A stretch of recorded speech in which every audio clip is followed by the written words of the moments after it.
Hello again, and welcome. Do you enjoy medieval history? Do you have dreams of crusading? Do you occasionally have a lust for violence? Uninstall. Then you'll enjoy For Honor. Tom Clancy's No Honor is a simulation of the average peasant during the Dark Ages. It takes place during the war. What war? All of them. You play as an up-and-coming soldier, but first, you must pick a faction. This decision will alter literally nothing except the shape of your emblem and what faction you serve in the metagame, where you play Risk, which is a game created with the sole intent of killing anyone under the age of 40. It's very fun, I assure you. There are 5 factions, despite the fact that only 3 get to play Dollar Store Crusader Kings. They are the Powerwolf fans, Valhalla enjoyers, Hentai Haven, the tank operators from Tiananmen Square, and most of Ubisoft's player base. Now that we know who's fighting, we need to know why we're fighting, and yes, I will be using the wiki. This shit is on par with the Dork Sullivan trilogy when it comes to vagueness. Our story begins with peace, then Armageddon. We fell for the demons and Christ returned, only to peace the fuck out again, except that didn't happen. Sorry guys, I was reading the wrong story. The Earth rips itself apart and brings the 3 faction war factions together. They then have to fight for resources because half of them sank into the water or something, along with the island of Japan, apparently. This conflict gives rise to female Kratos, who wants to unite the knights under one banner, the Legion of African American Boulders, and start a new war because in her eyes, the factions are all suffering from bitch disease. The game starts after one of the Lords of the Legion, Hervis Daubeny, has declared independence and is now being besieged. You play as Warden, who is so important to the story he doesn't even have a name, and join Daubeny in defending your home. After the Legion breaks into the fort, you're thrust into a duel with another nameless Warden to determine who wins the siege, and you infect him with a case of death. Upon seeing this, the leader of the army, Bolden Cross, is so impressed that he takes you with him, and you join the Legion under his orders. Your first job is to repel Vikings, which you do and then go find deserters. When you do, the conversation with them goes something like this. I'm sorry I'm late. We're in the middle of a war. I'm sorry, I was just so busy playing Dark Souls 2. It's at this point that Warden decides that maybe the war crimers might not be good people, but no time for that. Time to invade the Vikings because they're too rich. I'm not joking. That's the actual reason you went to war with Scandinavia. They're the 1%. You storm the main fort, kill the furry menace, and burn all the food. Now that Northern Europe has gone the way of South Sudan, the knights leave. You now play as an unnamed raider. I'm not joking, the developers couldn't come up with a name for him, as displayed when the important, totally memorable character Civ calls him Raider. I'm just imagining naming your child after a military position. What do we call him? A drone operator. Hopefully he doesn't bomb a family of 5 while aiming at revolutionaries.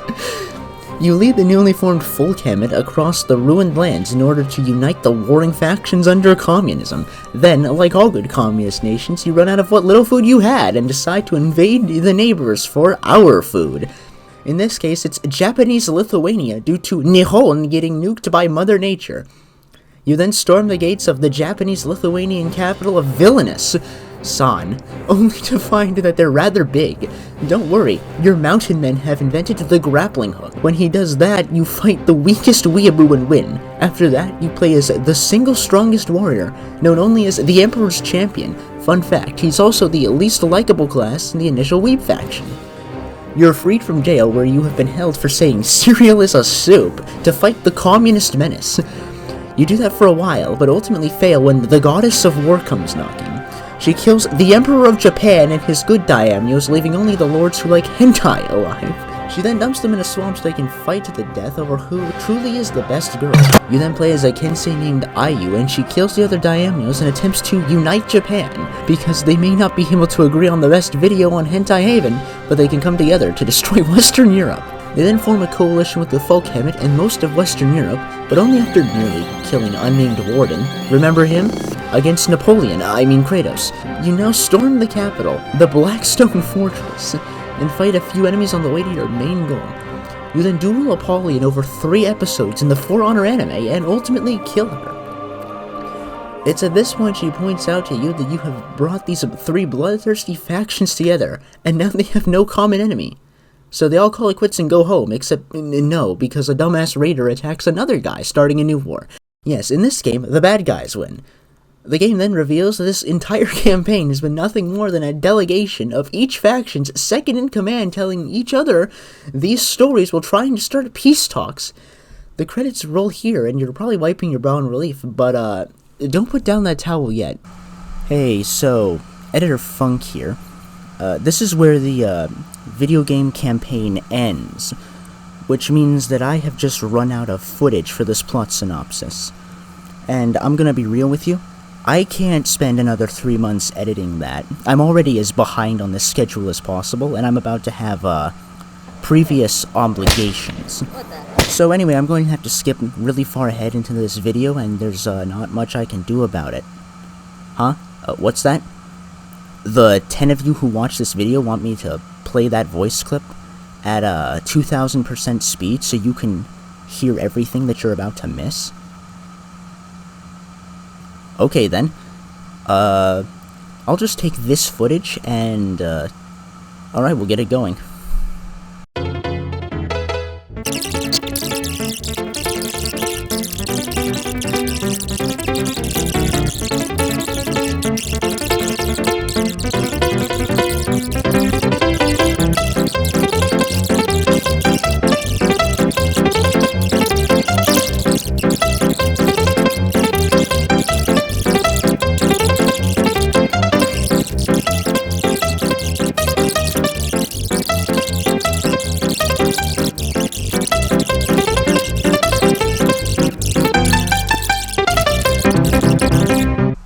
Well, there you go. I hope it was entertaining, and also didn't blow your eardrums out. Now, back to our, regularly scheduled programming. Now that you understand the nuances that led up to Total War, Napoleon, we can get down to real business.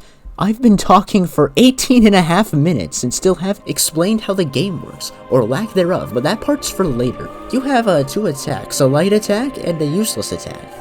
You have a guard to block attacks in 3 directions, and if you time your useless attack perfectly, you can parry the enemy and immediately be accused of cheating.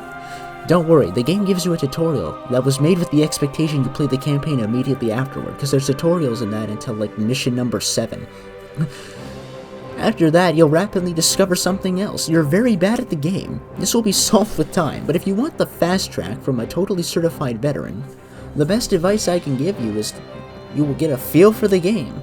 Learn how your opponent fights and determine which of the 2 or 3 combos each character has that he will autistically spam. You also have a guard break that allows you to grab the enemy, and then screw up the follow-up because you hit the button by accident and didn't think it would work.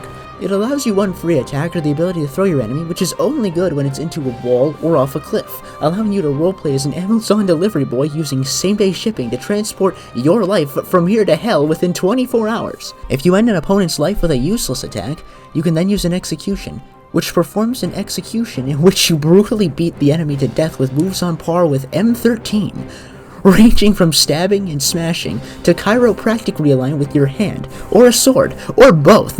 It's pretty clear that this game takes inspiration from the Doomguy school of combat. Violence trumps all. Even making sense takes a backseat to beating the hell out of the Italian in front of me, both in executions and combat.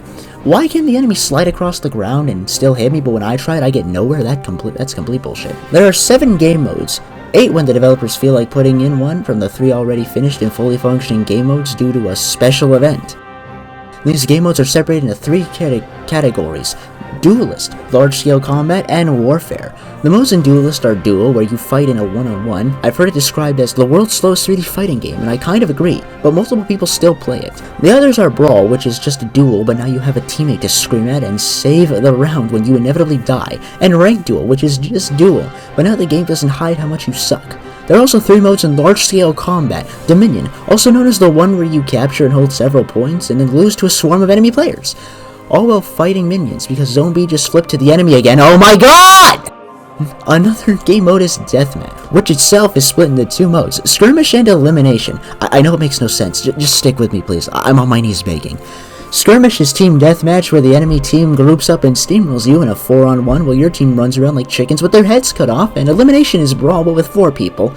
and larger maps, meaning you actually need to run to another part of the map in order to gank the enemy. The final game mode is Tribute, where you capture and hold 3 flags, and all you need to know is that no one plays Tribute unless they're forced to for money. That leaves the Warfare category, which has only one game mode, Breach, where you literally siege a castle by pushing a ram to the gates and then fight the commander, who will wipe the floor with your entire squad if you can't parry. It also contains the single most annoying unit in the game, the pikeman, who does an insane amount of damage, and there's many of them. You've got to break through the wall or defend the wall to your dying breath, respectively. The game mode used to have lives for attackers, but the developers decided that made the game too short, and instead you need to defend the base for at least half an hour until the 3rd phase, where you try to burst them down until you inevitably fail because one of your teammates became a bot and interrupted your attack that would have saved the commander, or something like that. I totally wouldn't know. Combat is good, at least when it's not suffering from Euro jank. You can flow all around your enemies, dodging and parrying like a god, feeling like water, or you can die because you were clipped by multiple attacks and guard breaks that conveniently hit you one after the other, so you get thrown off a cliff, or, you know, just decapitated. My final score for the game is as such, 9 of 10, don't play it. My reasoning, this game is made by Ubisoft. The glitches haven't changed in years. I mean, you guys had time to code the word gender and replace it with body type. Meanwhile, there's a glitch that keeps you from picking specific characters on the selection screen. Oh, which ones? Whichever ones the game decides on today. For reference, I made a shitpost about this on a dead account 3 years ago. Not to mention nothing even changed. At least Sunset Overdrive gave us 2 of each gender. I mean, why can't I be Buff or Orochi? That would be funny as hell. And that's ignoring that Reflex Guard is still a thing, and my ping is pretending that I'm connected to some server in Eastern Europe. I didn't realize I lived in Romania. Thanks for that, by the way, Ubisoft. At least we know your priorities are in order. Then again, I can't really complain about a game that I've played for 880 hours. Holy crap, I need to go touch grass. In summary, the game is wildly fun when it works, otherwise you will feel exactly like your character, as he has his pancreas uppercutted into his diaphragm and then realizes his head is now missing an entire body. That's all for now. 1001 thank yous to the Knights Templar for totally not using this video to launder money, and to viewers like you. Your viewership is truly appreciated, which is why I really want you to like, subscribe, and then show for me in your local neighborhood. Stay tuned and more content will follow at some point in the future, preferably not in 4 years.